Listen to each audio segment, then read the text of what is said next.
What up, HyperChange? We are live. Welcome to Schemin with Gali on Tesla.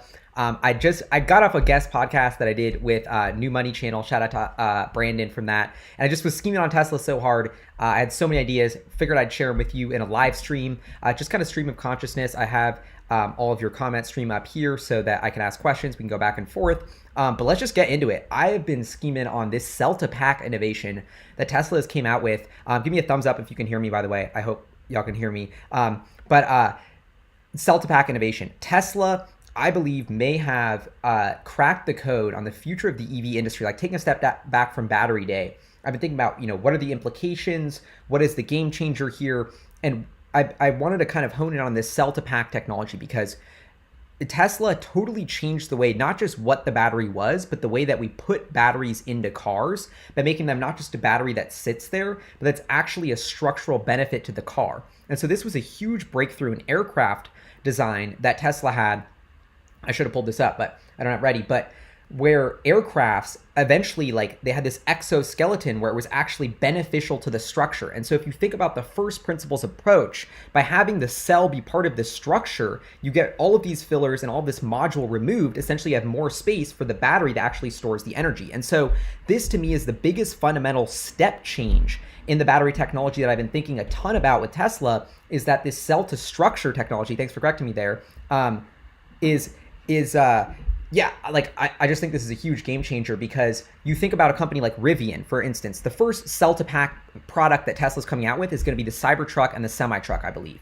And so to me, these are the products where Tesla needs this more expensive, more heavy-duty, more efficient battery because you're having a truck that pulls massive weight. And so I've been really thinking about, how does anyone without a cell-to-pack technology even remotely begin to compete with Tesla? Because Tesla not only is building a better battery cell in-house, but they have a 20%, let's call it, efficiency improvement just from the first principle space approach of the design. And nobody else has come out of this. Cell to chassis, or chassis, so I don't know how to say that. That's an even better term for it. This isn't the new studio, by the way. But so this is really, really fascinating to me that I just think this kind of got swept under the rug, that the 4680 and the bigger cell isn't as much as a big deal as this cell to structure game changer, which to me, no vehicle, you cannot have a side-by-side competition of the Rivian truck is going to be $75,000 and have 300 miles of range. The Cybertruck's going to be $75,000 with 600 miles of range. So why would you even, dollars spent per mile of range? You think Tesla's expensive. Tesla's one of the most affordable EVs out there. I think in the automotive market, if you're going to buy a car for the amount of technology under the hood, Tesla is so much better than anything else. And so, and you're actually bringing up a really fascinating thing is also, which is Elon Musk says Berlin, the first car to use the 21 or the cell to structure that's not in the US, it's not the Cybertruck, the Semi, is the Model Y in Berlin. And that's actually what they're going to use the Fremont line to supplement with cells. And so if they're going to use the Model Y with 4680 in Berlin, I was just scheming with my buddy Julian, shout out to him. We just got our Model Ys and I'm like, bro, I don't have the real Model Y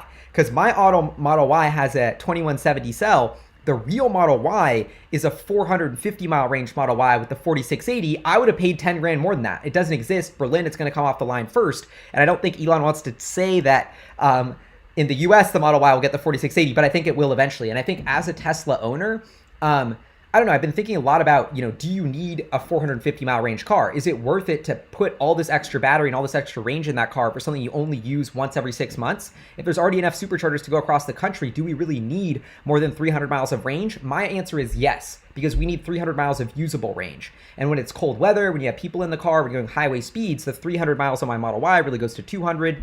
And so I personally, to me, the sweet spot, I've said the Model Y is the best product available in the market, the best car you can possibly buy for money. Fits all your homies, goes extremely fast, drives itself. I wouldn't spend 500 grand on any other car, but I would spend more money on the Model Y with more range. That is the one kind of thing. And so I think even Tesla hasn't even, as much as we kind of assume that Tesla has gotten to the point where they're better than the internal combustion engine car, there's no compromises, all that stuff. To me, Tesla hasn't even realized their final form, which is the true cell-to-structure design, which will eventually cascade into all their vehicles because it's first principles. If cell-to-structure is so much more efficient, then we have to have that for all these other vehicles as well. Otherwise, nobody else will. And I think it's what's fascinating and blowing my mind about the competitive nature of Tesla is Tesla's been way ahead without having this step change. If Tesla has a 4-year advantage where they're putting cell-to-structure cars on the road and no other EV company is, I mean, the competition thing is an absolute joke. And so, I don't know. I've been thinking a lot about the cell to structure innovation. I think this is not just something for the Cybertruck and Semi. It will leach across all of Tesla's products. It's probably the biggest fundamental under the hood step change of what's happening with EV technology in years. And another thing that I wanted to, but the 4680 Model Y, I think is going to be, for 70 grand, a 4680, 500, 400 mile range Model Y, that is going to be the car that is truly going to be an absolute game changer. That's the other thing, electric VTOL. Elon was just on the Axel Springer accepting some award. I didn't actually get to watch the whole thing, but I watched his clip about the VTOL jet. Elon Musk is, and I bugged him about this at the shareholder meeting. I was like, bro, okay, 4680, sell the structure, like Cybertruck's cool, but what about that electric airplane? What about that cargo ship? And Elon, even in his new answer about VTOL jets, mentions that you need higher density for planes than ships. So now I'm like, damn, the cyber cargo ship could be sooner on the roadmap than the electric VTOL. But anyway, you think about the different products this enables. Tesla's electric vertical jet. I've never been more convinced that Tesla's going to make an electric airplane because of Elon's comments there, where he's so confident that yes, the battery technology is just out of reach, but we get 400 watt-hours per kilogram. We build a 1,000-kilometer range jet, which is a short-haul plane, essentially, at a 400 watt-hours per kilogram energy density. They're already at 300.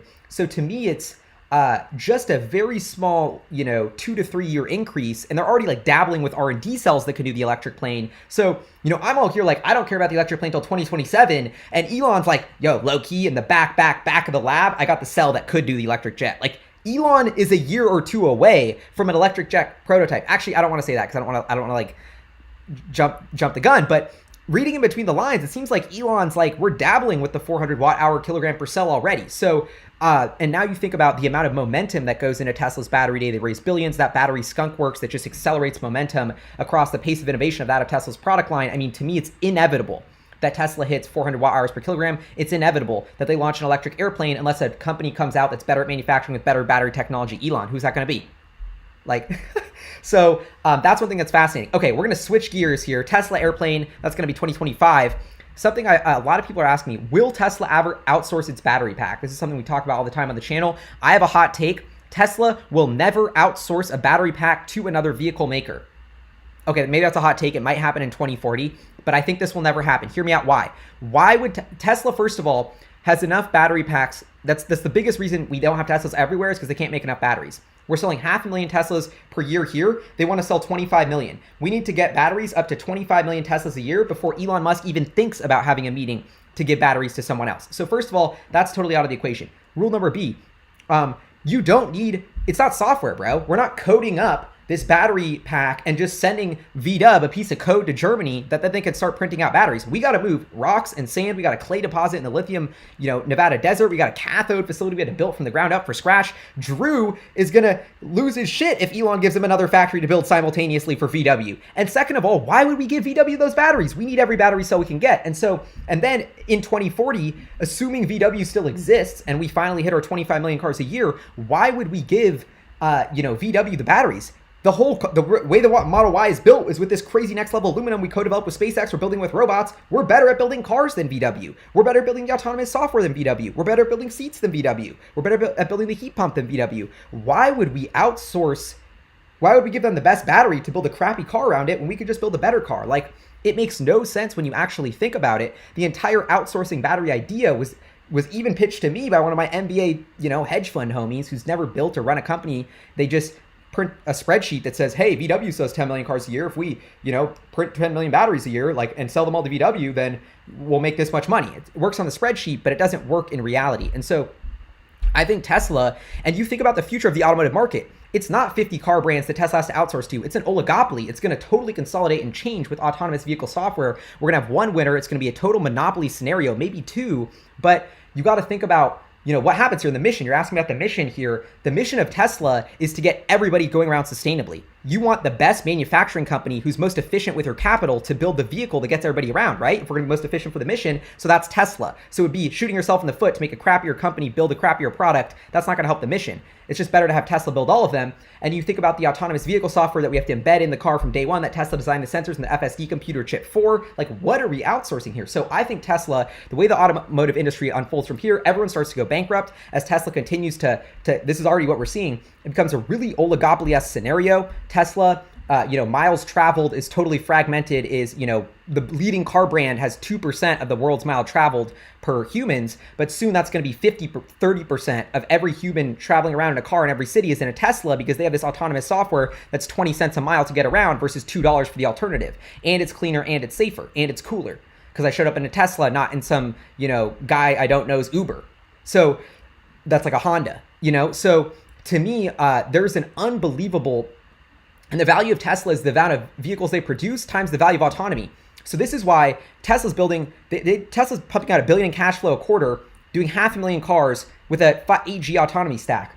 Okay, I see Tesla going to 5 million cars in 2 or 3 years, or let's call it 3 or 4 years, and then their autonomy stocks were 50 grand a car. What's that? 25 billion? I can't even calculate. 25, 50 billion in free cash flow from the robotaxi business. And so, that's what I'm seeing. Those are the levers I'm seeing pulled. And so you're telling me 500 bill for a company that in 4 years could be in 50 bill in free cash flow just from the robotaxi, not energy, not moving stuff around. We're just talking about moving people. What about moving stuff? I mean, we're investing in a technology here that it's going to take years for the financial statements to realize the cascading of cash flow that's about to come from all the grinding that Elon and his team of engineers have been doing today. Like, we're not going to see the results till 2030. They're scheming on that VTOL electric plane battery right now, spending millions on it. And that's, nobody on Wall Street is giving them the cred for the future R&D projects on their income statement. Forget about that.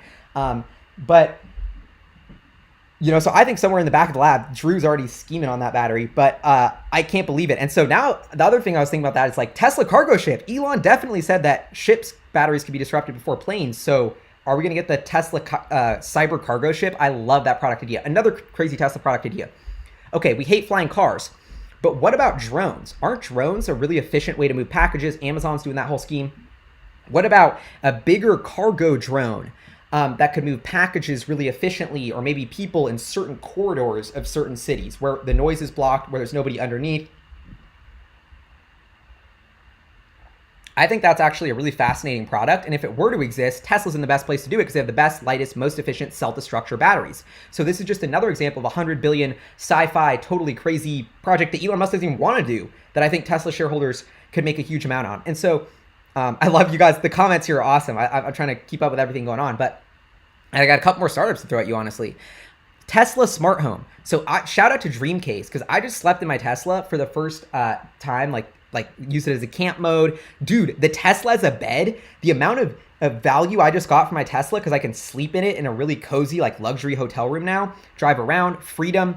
Oh my gosh, the Tesla smart home. Turn the Tesla Semi into one of those cute new YouTuber trends of little tiny homes that you're making, but it has solar panels, but it's off the grid with a battery. It collects your rainwater. I mean, this is the future of humanity's living, is we're not tied to a place of a home. Our home is mobile. Our home is a power generating thing. It's off the grid. It does everything itself. It has a little windmill that pops out if it's windy because there's no sun. Like, it can autonomously go to the sunniest spot to get the best solar power. When I think about the future I want to live in, it's in my Tesla mobile home, exploring the world. I think about the value that Tesla's technology provides to each human who eventually will use their services. I can go anywhere sustainably and safely. I can live anywhere sustainably and safely. I have all my energy. I have all my water. This is, to me, worth $1,000 a month for my living, probably $2,000. Probably let's price it in Bitcoin because it's going to be in the future. What is this, like 0.1 Bitcoin a month? That's 1,900 USD currently. 0.1 Bitcoin a month. Tesla times 2 billion people doing this. I mean, what are we making? 200 million Bitcoin a month in earnings potential. That's not. There's more. That's not even. They don't even have that much Bitcoin out there. That's a product that I really think would be exciting, that I want for Tesla to have. And imagine if you had this sort of Tesla semi-truck trailer home, and then it shoots out all these solar panels when you're in a sunny spot, deploys and then you're charging up in the desert with getting all this range. It could just be so exciting. But going back to okay, screw my crazy Tesla smart home vision. Let's talk about the actual Tesla Semi they're building. Why is the Tesla team so pumped about this? You get inside Tesla, you're like, yo, what's good with the Semi? They're like, bro, only 3% of the cars on the road are semis, but it's 50% of the emissions. They tell it like it's a secret in their Monopoly game that they're about to win. They're like, bro, fossil fuel emissions, have no idea what we're scheming with the semi truck because we're about to, I love it. And so I know they've been really rigorously testing the semi truck. It's such a different product. It's all about the economics. You're not in, I get around in my Tesla, I would say it's a 20 to 30% is the battery technology in the Tesla. Like, it's more about the look, it's about the comfy. With the truck, it's about, is it economically better than the internal combustion engine truck? That's the only thing that matters to these trucking companies. You're not selling it to individuals, you're selling it to fleets. Totally different just system there. Even though it's pretty simple, we're using the electric drivetrain to rebound stuff, not people. It's like, gotta build a whole new business, geez.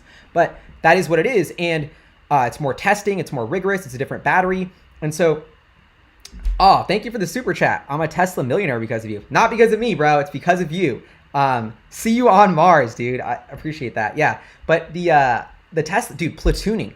I think platooning trucks, look, you have one guy driving his truck here in the front, and then you have 3 trucks behind it platooning. Google Tesla semi platooning. They put this out. This was a scheme.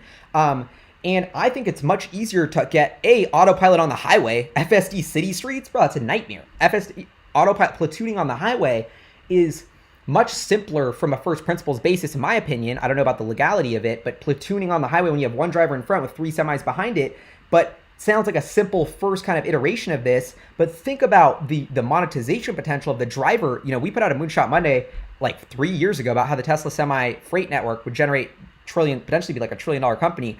And it's like, what is the cost to operate a truck? Like 30 or 40% is the driver. If we have one truck and 2 trucks behind it, and each of those trucks behind it have 30% of the driver cost removed, the cost of trucking goes down. So what is a great innovation? A great innovation is a market that something that expands the market.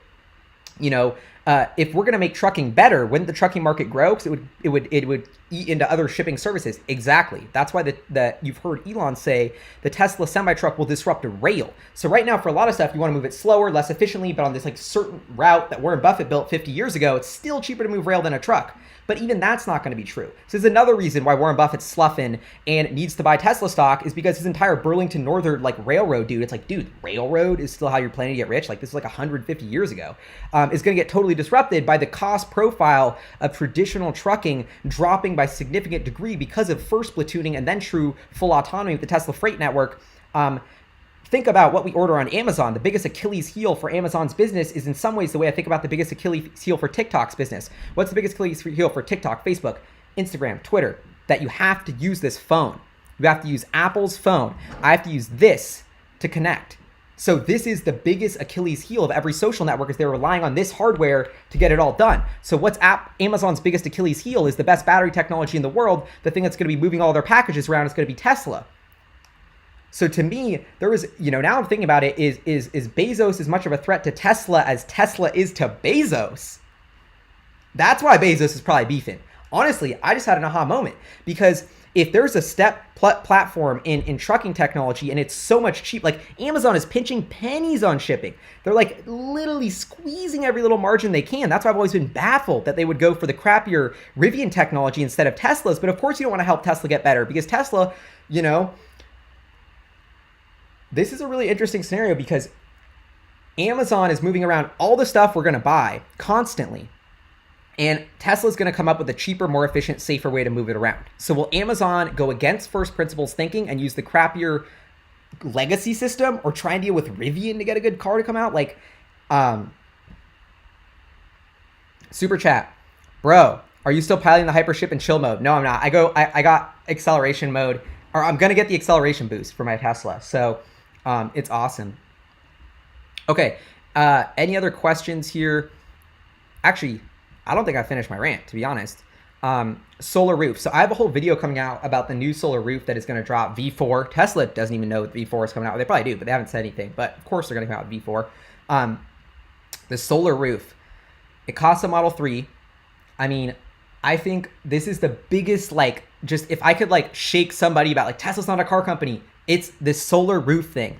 Every single roof go outside is not collecting energy. It's going to be absurd to me that we all run our cars on dinosaur juice that we imported from halfway around the world with questionable labor practices, that we use more dinosaur juice to ship here, to plug into our car, that we had to drive to go to a gas station to fill up. It's just the dumbest system ever when we have free energy that we're not collecting hitting our rooftop every day.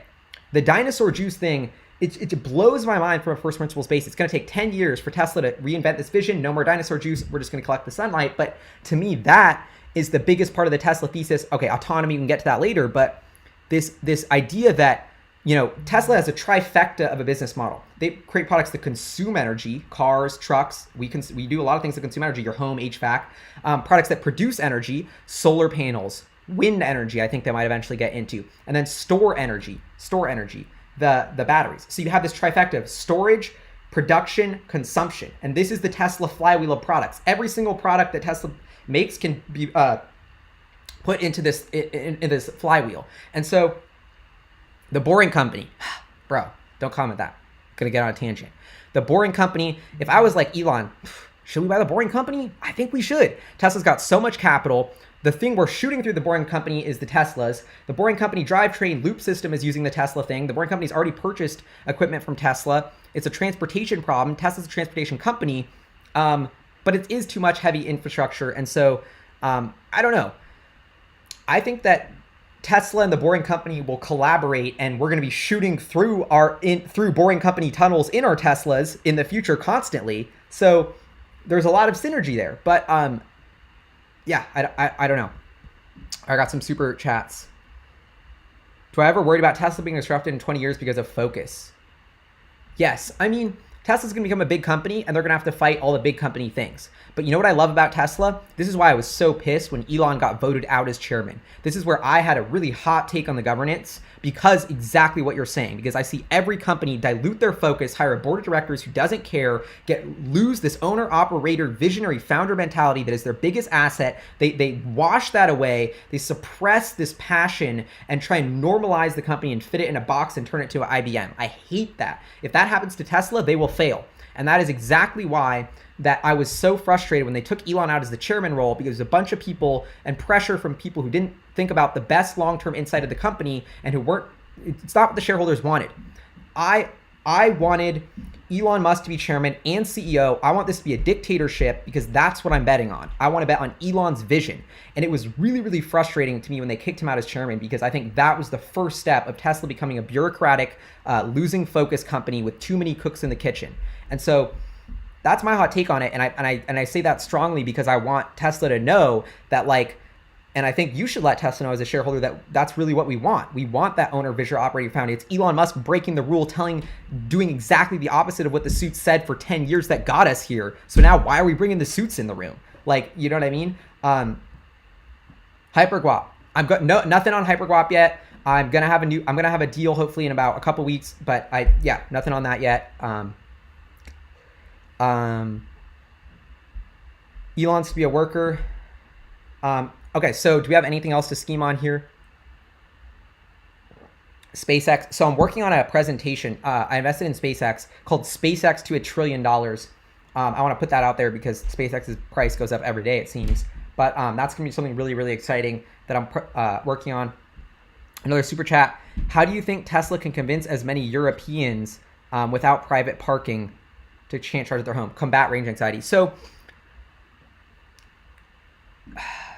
I don't know. The short answer is I think people are a lot more scared about charging their Tesla than they should be. It's 300 miles of range. I've had mine parked outside for 2 days. I haven't charged it in 3 days. Still 60%. I'm driving all around town. I think, yes, charging infrastructure has to catch up to EVs, but I'm not worried about it. I think once you get your Tesla, you realize it's a lot easier to charge it than you think, because everybody has electricity. There's not that many gas stations out there. There's only 20 in your town or whatever. Outlets, there's 20,000. And people, even though it charges slow, percent an hour or whatever on a super slow charger, that's what I use. I don't even need to install a fast charger because a percent an hour is still 50 or 80 miles of range a day or whatever. It's way more than I would ever use. And so, but I do think urban superchargers, like you're saying, will be a growth avenue. Okay, that's too small though. We got to think, let's think bigger here. Who's got some crazy things for me? Almost forgot my biggest rant. Apple turns the phone into a computer, creates trillions and the only thing more valuable than Apple as a $2 trillion company is the $10 trillion of market cap they created of apps built on top of this thing. Okay, maybe it's not 10, but it's Facebook, YouTube, LinkedIn, Twitter, Uber, Lyft, DoorDash, every single thing, TikTok.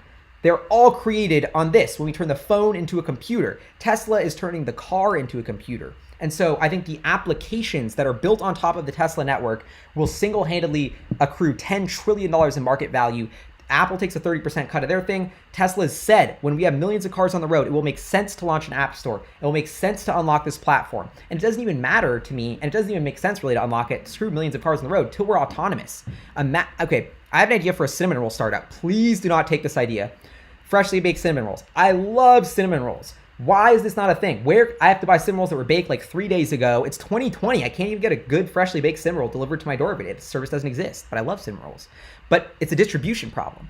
It's because we don't have cheap, efficient distribution of stuff around our cities, and robotaxis dropping the cost of 10x, making it autonomous. I can just put my cinnamon rolls in my car and they can go, be delivered to everybody. Like, Tesla's going to get a cut of my future cinnamon roll startup. So that's just one example of how even the cinnamon roll business will get changed by autonomy, and how Tesla will become the toll booth of every single movement that happens in our economy, whether it's people, whether it's stuff. I mean, I'm doing such a bad job at articulating this because the apps that will be built on top of the Tesla network have yet to be created. And so it's really hard to wrap, who was going to predict Twitter before the iPhone came out? Who was going to predict how Instagram? And so like Tesla, could they put Zoom out of business? Like, why am I taking meetings here? I just go in my Tesla, click a button, now I'm video chatting. It's up to the imagination. And at this point, Tesla's resources have been very strained on let's make software that makes the car move. Let's make dog modes so your dog's not going to die. It's been very risk, building defense coding. And now Tesla's going to start going on offense coding, gaming. That's a billions and billions of market that, your Tesla's basically a $80,000 Xbox too. So I think of, when you think about this, to me, the value of autonomy is hard to fathom when it's just the amount of cars Tesla's producing times the value of autonomy per car. Why is that value of autonomy worth hundreds of thousands? Because of what you can do with it, whether it's delivering cinnamon rolls or moving people around. So I don't know. I hope that was a good analogy. But when I think about Tesla, I think nothing about the financial, to be frank, nothing about the financials and cash flow and anything about the financials matter other than Tesla has enough money to make their autonomous software get better so that it will launch. And when it's available to launch, they can build 10 million of these autonomous cars a year. Nothing else matters. I do not want them to make money. I don't want them to pump out profits. Nothing else matters. If we can get this autonomous car launched, and that's what Tesla is. It's a Trojan horse. The entire business model of Tesla is we're not going to ever make a dollar. We're basically going to be cash flow neutral for our entire history until we develop. We're selling you a car basically at cost when it's all said and done with the cost of the company to get those miles, to get the flywheel of billions of miles of data. Because once we figure out this problem, the greatest human achievement of artificial intelligence to date, a general solution for driving a vehicle in the world, is going to be a mind-bogglingly incredible scientific achievement by Tesla and Elon Musk. I mean, the balls to do this, the vision-based autonomy system when everyone said you need LiDAR. I mean, they're going to write books and stories about how epic of a development this was. And I mean, I remember at Autonomy Day, I was lucky enough to be in the first Tesla ride with Ross Gerber and Julian, and we're in the first demo of the autonomous Tesla software. We drove all around, had one intervention, but it was literally this engineer's in the front seat, it's doing its whole thing. And I had this eureka moment of, wow, I trust the car's software. I got out of the car. I was walking in San Francisco the next day, and I see this car come up to me, and this lady's texting, and she's kind of sees me. She's kind of slowing down, but I'm like, I'm not going to cross. And I have a moment. I'm like, I wish it was the Tesla driving. So, and then I took a back. I was like, wait, did I just wish that the AI Tesla was driving that car instead of a human because I thought it would be safer? Yes. So it's one thing to see the data. It's one thing to hear about it. But for my gut instinct, I wish I had a Tesla with 8 sensors and radar to make it so I didn't crash, not a human with 2 cameras that are always distracted. And so, in many ways, software is eating transportation. And so if I can get the cost of mile of moving around from $2 to 20 cents, that's everything. So Elon said level 5 with conviction to customers next year. Thoughts? Timing of full self-driving is going to be fascinating. I don't think Elon knows. I don't think anybody really knows. But it's the pace of innovations is going to be crazy. I mean, think about it like this. We already have it out to a couple hundred people. They're already testing it, getting it better.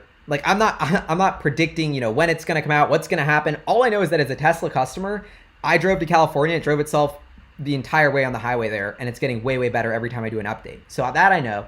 And now I know some of my friends, Raj, Tesla owners of Silicon Valley, who are getting this update. It's like, it's incredible. It's mind-blowing. They're going to train it. It's at a couple hundred people now, soon a couple thousand in the US. I mean, I'm surprised nobody catching on. Like, where's the mainstream media coverage of like Tesla's flipping the switch right now? Yeah, only 400 of them, but this is happening. So to me, when I see a comment of like level 5 happening next year sometime, should we get excited? I'm like, no, I'm excited about the level 5 happening right now for 200 people in beta mode. And I don't have FSD. If I get FSD, I'm going to tell you. But all right, anything else that we should talk about? I do think the trajectory of autonomous pricing is going to go up significantly after this update rolls out. I think, I bought my FSD, I think for $7 or $8 grand. I think that is a $20,000 or $50,000 software package very soon. And to me, that is the mind-boggling thing of Tesla. Like, that's what I keep coming back to. Like, they make $1 billion a quarter selling 500,000 cars with an 8G autonomy package. We're going to be selling 2 million cars a quarter before we know it with a 20G package. That's 8 billion in quarterly cash flow. So, times 4, whatever, 32, and times 30, that's $1 trillion. So we're at $1 trillion company value in a year or two. So that's still a savage CAGR from today's valuation. So I'm trying not to get caught up in the euphoria of is Tesla overvalued? I'm just always going to justify the crazier and crazier bull case now that it goes up. And I do think there's a huge, Soph, I hope that's you. We do need to go for an FSD drive. Totally. But like, yeah, I got sidetracked there from Soph. But, I don't know. I just think this autonomous thing is an absolute game changer. And I think about the cash flow, like, it's almost like it's like every financial banker's dream to come up with a business model that is this profitable. It breaks all norms. I was even talking with Dave Lee on investing, and we're like, what is Tesla going to do with all this money? Like, they can't spend it fast enough. Actually, I have an idea, because Elon's other company needs funding, SpaceX. I don't know. I have a big other scheme there that I'm going to let that happen later. Will Tesla convert their treasury to Bitcoin? I would. I don't know. Elon Musk is not a believer in Bitcoin. But hey, if they had been converting their treasury to it, would have been a good move. Tesla should make an all-terrain trailer home for the Cybertruck to haul with Tesla HVAC plus boring geothermal refrigeration and freezer. Yes. Chandra, thanks for the super chat. This is an awesome idea. I think I can add it to the broadcast. Ooh, look at that. Look at how fancy that is. So yes, you're right. I think this is huge. I think totally. And what if your trailer's like autonomous and follows you as well? I think that would be epic. But I mean, this to me is the real holy grail of living in your Tesla. As weird and as lame as it sounds, to me, the disruption of how you can live somewhere because of camp mode and this is kind of what you're going with the Cybertruck trailer thing, is equally like fascinating as some of their other disruptions. And I didn't realize it until I slept in my Tesla. Another super chat from Justin here. Oh, this looks like a genius comment. Google is the aggregator of digital assets by controlling access to customers. Tesla will do the same for the physical world. Wow. I mean, this is a really deep quote. I'm like, whoa, Justin, bro, you're crushing it here. And Tesla's data that they are collecting. I mean, let's think about if Tesla wants to send you to a restaurant, like the power that they have to get you to that restaurant. You want to go shopping, boom. You want to go hiking, you want to stay somewhere. Tesla's that hardware middleman in between all those places and all those choices. I don't know if that's what you're saying, but to me, that's why there's so much value here. And I love the analogy of the Google and Tesla. To me, Tesla's the new Google in the way that it gets all of this data for free and it's constantly getting better by itself. Like, this to me is the beautiful flywheel of just sort of laws of the universe of why Tesla's winning, because they have the flow of data, this just river stream of data flowing to them constantly every day that no one else has, and it hasn't started. And if nobody's valuing that data, like Adam Jonas is probably on this live stream. I'm waiting for him to come out with a note next week saying Tesla's millions of miles collecting per day is worth $1 billion. It's worth 50 million a day of data they're getting. Where's that? It's not on the income statement. It's valued in technology. It's valued in their neural net. So that's why I always say the value of, the financial statements will lag for decades potentially on the value of the technology that your company's created and the ability for that to generate cash flows. And so I want to end this live stream by really harping on this idea that Elon Musk has had, that Tesla's a collective of dozens of startups that each are worth hundreds of billions of dollars. And this is a future behemoth that is changing the way of how we consume, produce, and store energy in our economy, which is a trillions of dollars of flywheel that only gets better and bigger as humanity keeps expanding to Mars and planets beyond. So I got some super chats to catch up on.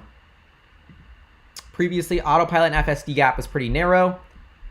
Yes, you're right.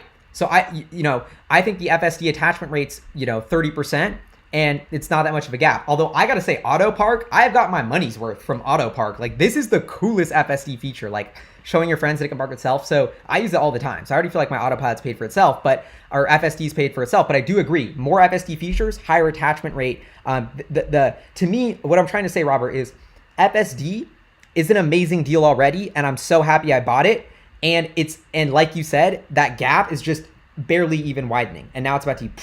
So imagine how happy and pumped people are going to be paid even more than I paid. What about SpaceX, power providing from sun to earth or SpaceX rocket? Okay, this is out of my depth. Could we shoot a bunch of solar panels into space and collect energy and send that down? Sure, maybe, but I think we already have enough. Just like, let's get the energy that's hitting our roof every day from the sun before we start going to space for it, right? Like, we still let's use all the energy here on Earth. Like, that's before we, that's already like the no-brainer. Like, we're already going to like Saudi Arabia and Russia to get the oil. Or I guess we do have it in the middle of the country here too, but like, that's still way further than the sun that's hitting our roof.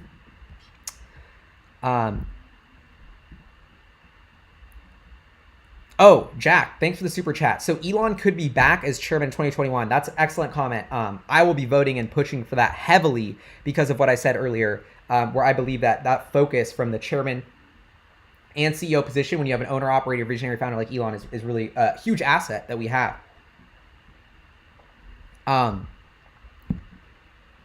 Do you think Tesla will have to structure their business like Alphabet? Not for a very, very long time. And I think the reason why Alphabet's structuring it like that is not because they're big and they have to, but because their founders want to retire. And so it's about the will of the founders. So I think Alphabet it was a PhD project that Larry and Sergey came up with that made $1 trillion.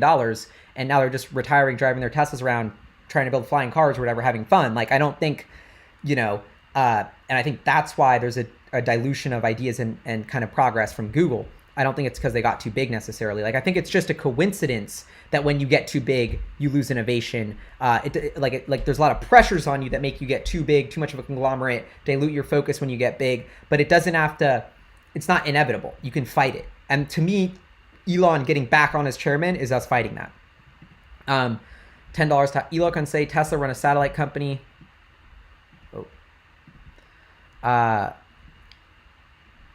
Elon, will you start to run a satellite phone company that links Tesla to cars, to AT&T? Same. Yeah. So Starlink to me is one of the most fascinating parts of Elon Musk's empire, and I think this is a huge reason I invested in SpaceX. So I was like, okay, like rockets going to Mars for $50 billion, a $3 billion launch business. Like, what am I doing here? But wait, that launch business is technology, and reusable rocket launches means we can take a look at the satellite business, and the Starlink business is the first arching business on top of the platform that SpaceX has built of reusable rockets. And so now we have Starlink launching on the back of this reusable rocket technology, and I see that just as the first of many applications on top of the railroads of space that SpaceX is building, which we can't even fathom. Just like Tesla's building a platform with its app store where we can get around, get food, do everything with the autonomous car. To me, SpaceX is building another sort of transportation launch platform, which will be essentially a toll road for how to get to and from space and launch stuff in space. And when I think about the future of humanity and us going to space, that ability to launch everything cheaply and get it into space safely is, everything. It's almost the NPV of future humanity, because to me, the only way how do our human brains work? We always jump ahead. We always think about the future, what's happening, what's it going to go. When we think about the future, it's like, okay, we're at one planet, and then the second you fathom that we might go to somewhere else, Mars, to me, Mars isn't like the end. Mars is the beginning. Mars is just the start of like this true colonization of all these other planets and worlds. And think about if you owned a company. That's like to me owning like Jamba Juice stock back in the day. I love Jamba Juice stock, and they had one location. It's like, all right, we're doing pretty good. We can value in that one location. We can launch breakfast there. We can launch, we'll roll out like a tea service for the afternoon to boost sales. But it's always kind of capped on that one little world, that one little location. Now we're like, wait, we can build another location and another location and another. So I think humanity is going through this massive 0 to 1 expansion. We haven't figured out how to make life sustainable on Earth yet, but Tesla's going to solve it just as we start to colonize other worlds. And so you're going to have this, we're at this, when I think about my privilege as an investor and just sort of economic student anthropologist of the game during this time, I mean, it's a gift. I feel like I'm, how could humanity is in this unbelievable, unprecedented boom of value and monetary creation and wealth and ideas and just so much excitement and innovation occurring in humanity. I truly believe we're in the era of hyperchange. And we're so blessed to be witnessing all of this. And there's nothing more exciting than becoming monkeys on one rock and to like spacefaring civilization that's on every rock. To like literally Star Wars and Star Trek are not just sci-fi, but they are truly our future. And because humanity likes to jump ahead to the end conclusion, we're all, the second we get to Mars, the second it looks like SpaceX is going to go to Mars, the second people start colonizing, we're going to have this incredible hope and inspiration about the trajectory of the future humanity that is infinite. That, our potential is as infinite as the universe, and the light of consciousness will just keep expanding because of technologies like Elon is building.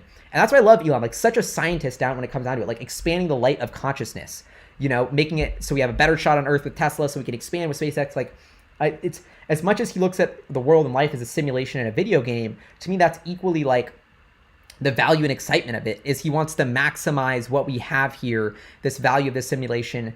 And, I don't know. So I really feel blessed about all of this. And I think it's such an exciting time, and it's so ripe for thinking outside the box about what is possible, what's new. I mean, I don't know if people watching think Tesla's as crazy as I do, but I just, for my whole investing career, I mean, I'm not that old, but like just people telling me what can't be done, how SpaceX can't do it, how Tesla can't do it. And so to see them break through and do it in such difficult industries, like SpaceX outdoing what NASA did, Tesla doing it all from scratch, built in Silicon Valley, made in the US, when everybody is writing articles about how manufacturing's never coming back. Steve Jobs, we're never going to build the iPhone here, but we're building the car here again. It's like, so it's been fascinating to watch the rewrite of what's possible. I don't know, I'm getting totally off track here, but this is why I feel really excited and blessed to be an investor at this age, because I think it's a once in a lifetime opportunity. The bigger we get, the faster we grow. Elon's comment. Yeah, I think that's a little bit true, but it's, they're going to grow from such a big base. Eventually Tesla's going to get so big, they can't keep growing at 50% per year. That's the reality. Why is talking about said age reversal can be done already. I didn't see this part, but that sounds like something Elon Musk would be into. The other thing, okay, I got like 2 minutes left. So the other thing I think about that's fascinating with Tesla is, will Tesla launch a humanoid robot? I believe Tesla is in the position to launch a humanoid robot. Will we have ex machina, like butlers around our house? I know Amazon was working on Alexa robot. I mean, Tesla's vision-based autonomous system, their really like manufacturing ability for electronics, their ability to build a super small, compact, quiet, efficient electric motor and battery. I mean, they're building computers. To me, where I see Tesla is competing with Apple as a computer company at its core. Just the Tesla computers have wheels on them right now.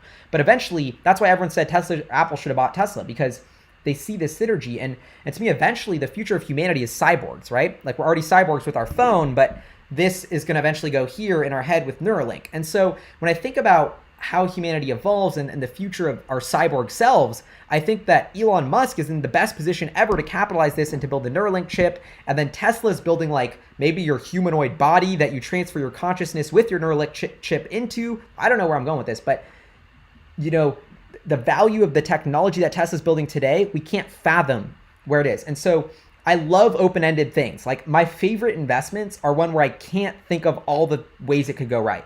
Like, Bitcoin. It's such a big new idea. I couldn't like, okay, maybe that's not a good example, but like Tesla, like I can't, every time I sit down and think about the future of battery technology and electronics and what humanity is going to come out with, I'm like, oh my God, Tesla could launch that, or Tesla could do this. And so, in many ways, my most bullish and excitement about Tesla is knowing that I don't know what they're going to come up with next. It's this call option on Elon Musk, the greatest inventor of our time.